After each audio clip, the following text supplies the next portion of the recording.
And really between the pinstripes pants, and the spats over his shoes, I mean, I don't know which came first. I don't know which one was first, but clearly one inspired the other.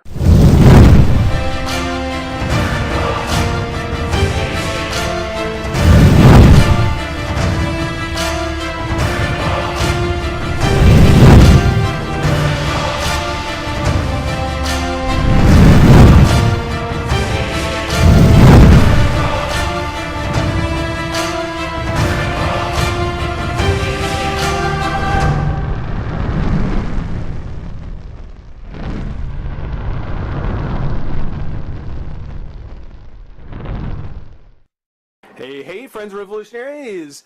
Back to do the next figure, or move on to the next Doctor from the outdated, or now outdated, TARDIS-themed Doctor Who. The 11 Doctor figure set includes all 11 incarnations of the Doctor. No, it doesn't. Well, of the Doctor maybe, but there are other Doctors, like War Doctors, that should be in there and aren't because, well, we all know why. We've already taken, well, first off, the TARDIS box, very cool. It's a very cool box, just like the actual TARDIS.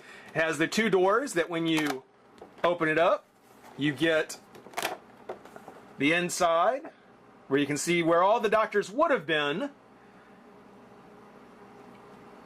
In the side panel, you can see there's a little blurb on each of them, starting with the first Doctor, moving all the way down. And we ended with the fifth Doctor last time. So that means that Colin Baker, the sixth Doctor, from 1984 to 1986, was loud, boastful, and colorful. This extravagant Doctor and his vulnerability hid his vulnerability and caring nature behind a boastful mask of alien disinterest. After once again being put on trial by the Time Lords, the Doctor's TARDIS was shot out of the sky by his old nemesis, the Randy, and subsequently crashed, triggering a regeneration. Well, I want to say that, you know, of all the actors, let me say this, of all the actors who have played the Doctor, Colin Baker has been a trooper. He really, really has. Because, I mean, okay, first he was told to wear a ridiculous costume. I can only imagine what was going through his mind when he first went into the set and saw in the costume department what they wanted him to wear. I mean, really. I mean, I can only imagine what was going through his mind. But he had to wear kind of a dumb costume. It's something where his version of the Doctor wasn't very well liked. People didn't like what had been written for him, the way he had been presented, and his exit. He didn't even get a chance to exit the show himself, at least not the way he wanted. You know, the final episode of him bumping his head was shot by Sylvester McCoy in a Colin Baker costume.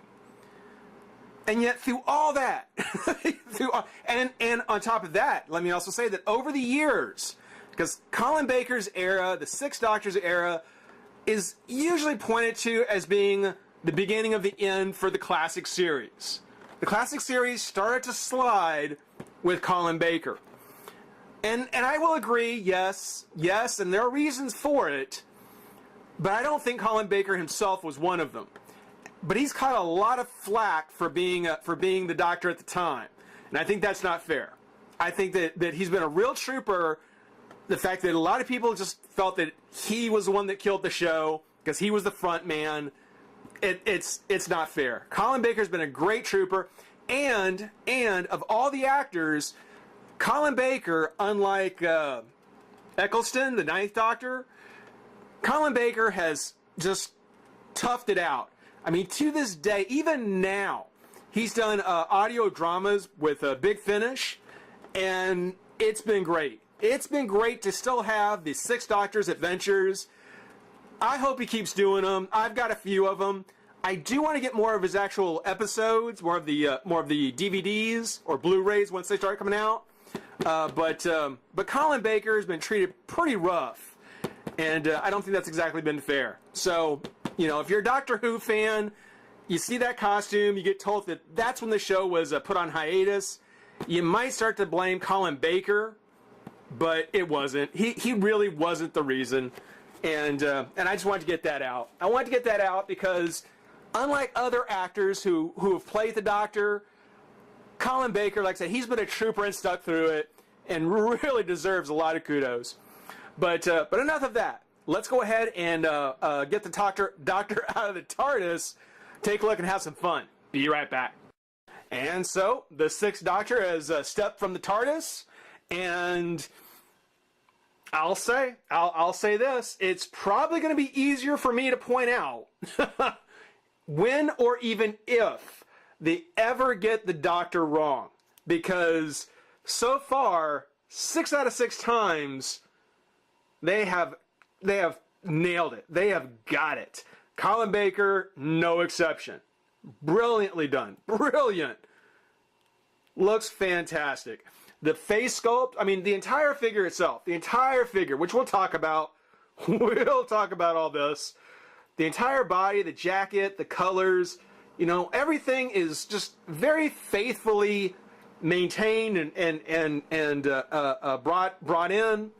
But like so many other kind of figures, particularly ones, like I've said before, that are based on a live actor, one that's still alive, one that you still see his episodes, or that you can still see his episodes, the face sculpt is just such an important part to get down.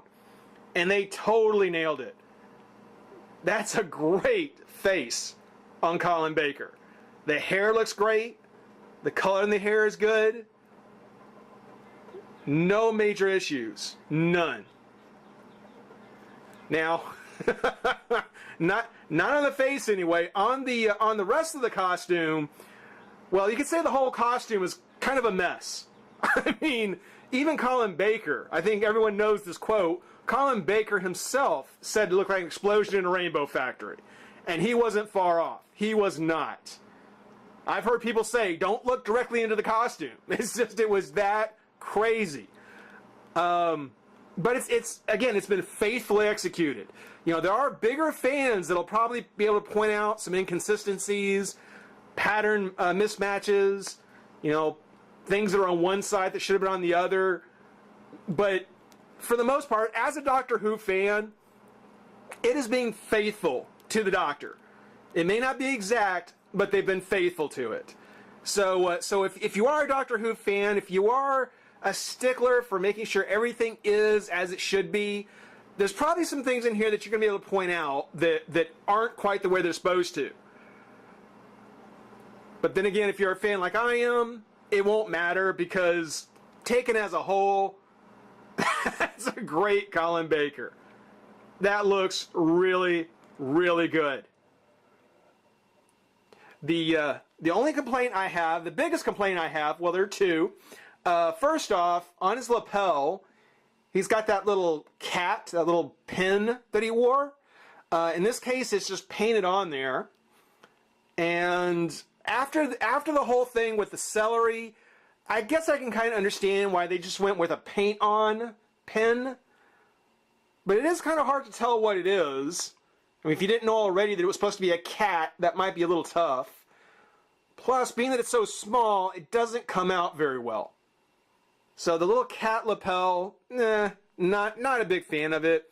I also don't really care for the question marks that are on the collar. That was a choice in the way the character was made, though. So, you know, the whole question mark theme, which just got out of control by the next Doctor, yeah, they kept that going.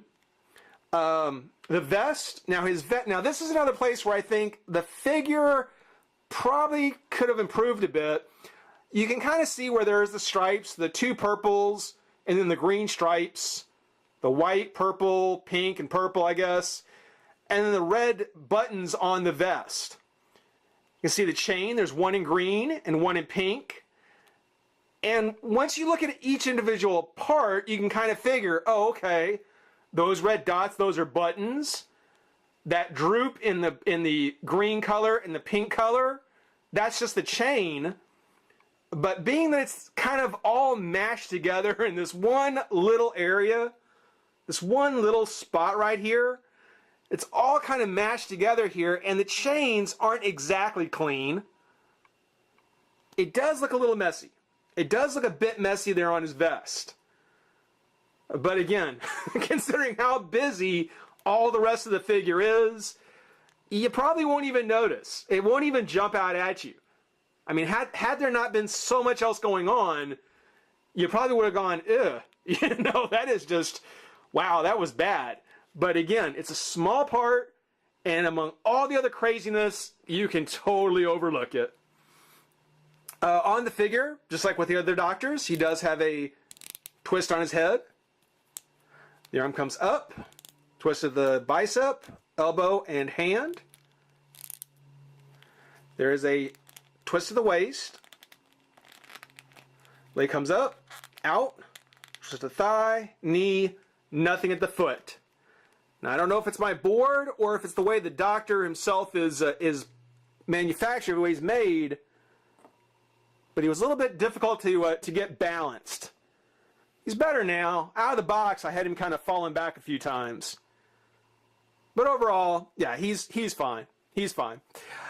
Great Colin Baker. Great Colin Baker. And when it comes to doctors, the sixth doctor is probably one of the ones that I am, collecting-wise, actually really excited about, because there is a fifth doctor with the cricket outfit with Colin Baker's head, you know, kind of dirtied up and messed up, kind of from the end of Androzani.